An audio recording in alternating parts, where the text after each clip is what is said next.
Di sebuah sudut terpencil Uni Soviet, berdiri sebuah kota kecil bernama Pripyat. Didirikan pada tahun 1970, kota ini dibangun khusus untuk para pekerja pembangkit listrik tenaga nuklir Chernobyl dan keluarga mereka. Di permukaan, Pripyat tampak seperti kota masa depan. Bangunan tinggi, taman bermain, kolam renang, dan bioskop menjadi saksi bisu kemajuan teknologi Soviet pada masanya. Kali ini, kami dari channel YouTube Vainglory Days akan membahas tentang kisah bencana Chernobyl untuk pengantar tidur Anda. Namun, di bawah permukaan tersembunyi sesuatu yang jauh lebih kelam, sesuatu yang akan mengubah wajah sejarah dan menyisakan luka yang tak pernah sembuh. Tanggal 26 April 1986 menjadi malam ketika segala sesuatunya runtuh. Pukul 1.23 dini hari, reaktor nomor 4 di pembangkit Chernobyl meledak. Suara ledakan itu mengguncang bumi. Atap baja setebang ratusan ton terlempar ke udara.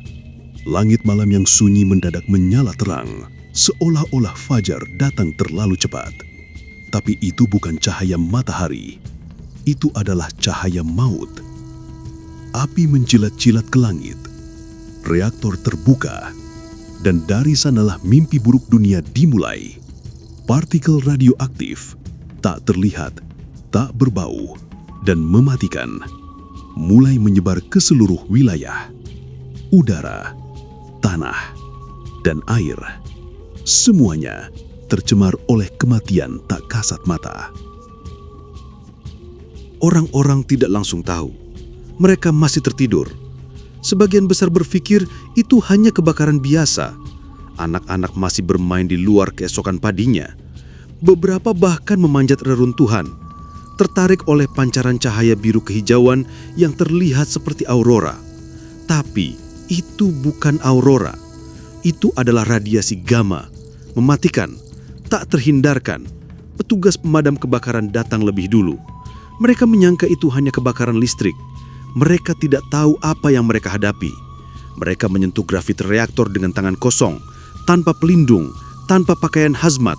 Salah satu dari mereka berkata, "Aku bisa mencium rasa logam di mulutku." Itu adalah awal dari akhir. Tubuh mereka melepuh dari dalam. Organ-organ mereka membusuk secara perlahan dan mereka mati dalam waktu 2 minggu, dalam penderitaan yang tak terbayangkan. Namun horor sejati bukan hanya kematian cepat. Horor itu datang dari kebohongan, dari penyangkalan, dari upaya menutupi kebenaran. Pemerintah Soviet menunda pengumuman resmi selama 36 jam. Sementara itu, ribuan warga Pripyat masih menjalani kehidupan seperti biasa, menghirup udara yang kini sudah terkontaminasi oleh partikel mematikan. Dan kemudian datanglah evakuasi. Tergesa-gesa, panik. Warga diperintahkan naik bus tanpa diberi waktu untuk membawa barang. Mereka dijanjikan akan kembali dalam 3 hari. Tapi 3 hari itu berubah menjadi 3 dekade dan lebih.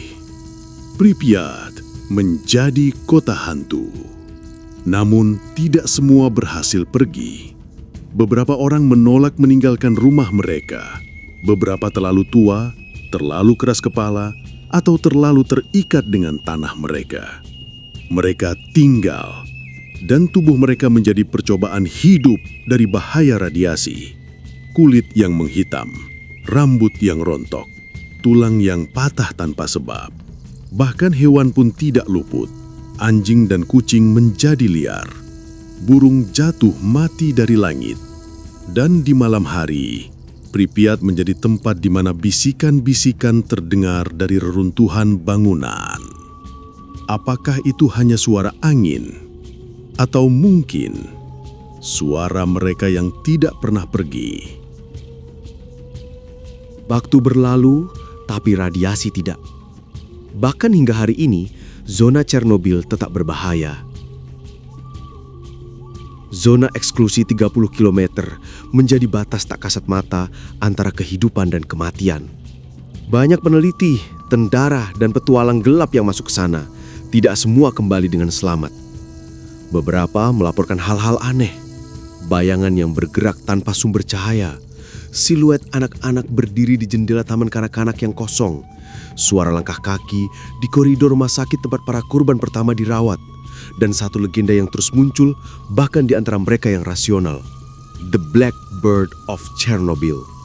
Makhluk hitam besar dengan mata merah menyala dilaporkan terlihat terbang di atas reaktor 4 hari-hari sebelum ledakan terjadi. Para pekerja yang melihatnya kemudian meninggal dalam kecelakaan itu. Mereka yang selamat menyebut makhluk itu sebagai pertanda, sebagai malaikat maut.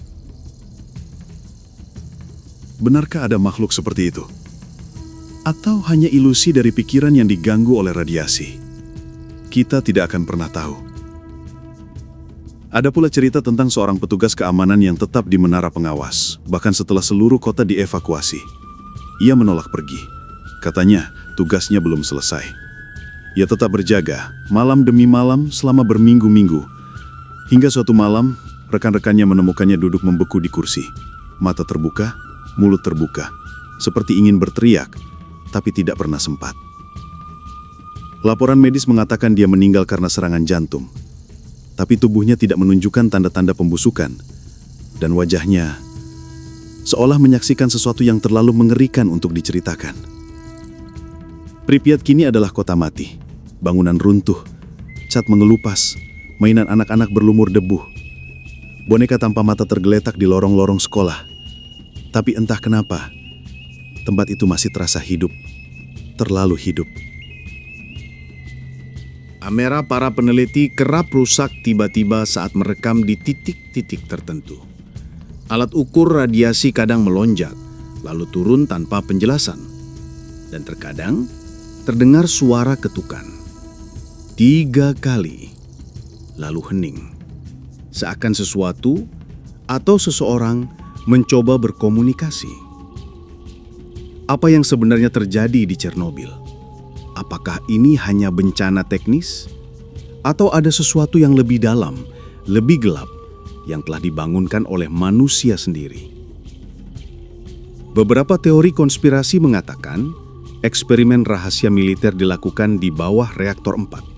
Katanya, ledakan bukan kecelakaan, tapi akibat dari portal yang terbuka, menghubungkan dunia kita dengan sesuatu yang lain. Sebuah dimensi asing yang tidak bisa dijelaskan oleh sains. Teori ini memang terdengar seperti fiksi ilmiah.